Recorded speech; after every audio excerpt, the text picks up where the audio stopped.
All right, let's just jump right in. If you're a small business owner, you know the feeling. Hiring can be, well, a total nightmare, right? It's this massive time suck that just pulls you away from the stuff you actually need to be doing. So today, we're going to talk about how you can get that time back, how you can turn this weeks-long headache into something way, way faster.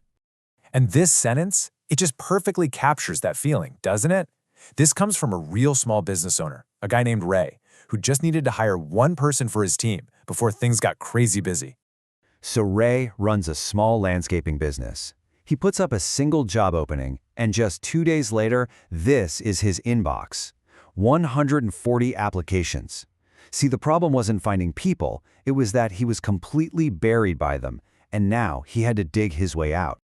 And this whole experience just shines a spotlight on what so many business owners go through, the hiring overwhelm.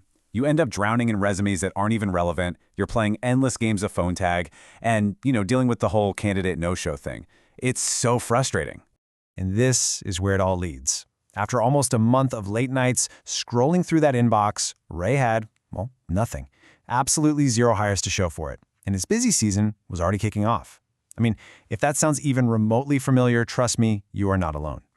So, let's actually put a number on this problem. Because the real cost here, it isn't about how much you paid for the job ad. Oh no. It's measured in your most valuable asset, your time.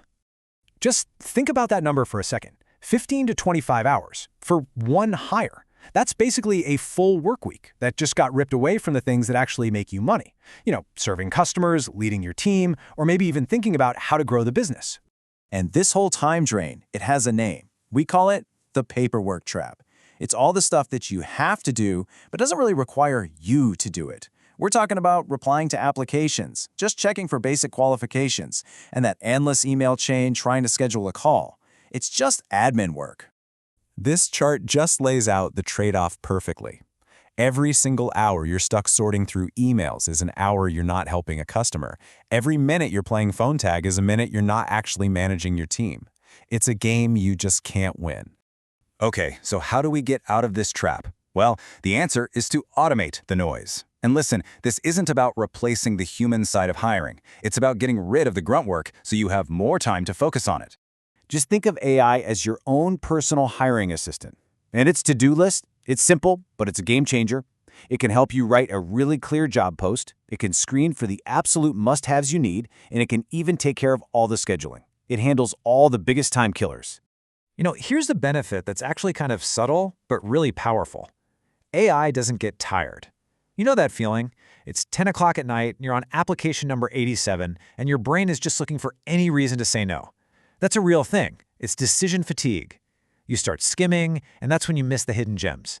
And AI, though, it looks at application number 100 with the same exact focus it had for application number 1.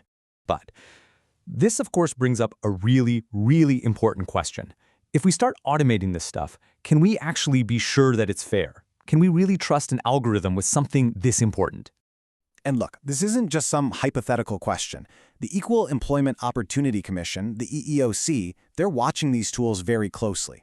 And their biggest concern is that an AI could accidentally start filtering people out based on patterns that might be linked to things like age or disability. So what's the takeaway here? Well, for a small business, the solution is actually pretty simple, and it's super important. You never, ever let the tool make the final decision. The AI can help sort and organize, but you make the final call, every single time. This chart really breaks it down. On one side, you've got these risks, right? Like algorithmic bias or filtering on what they call proxies, things like having a specific degree, which might accidentally screen out someone who's perfectly qualified. But the guardrails are simple. First, a human, that's you, always makes the final choice. And second, you tell the AI to focus only on clear, skill-based stuff. And here's the amazing part. The benefit that flips this whole thing on its head? You actually reduce the kind of human bias that creeps in when you're exhausted and just want it all to be over. All right, so let's get back to Ray's story. He decided to try out just a few of these simple tools.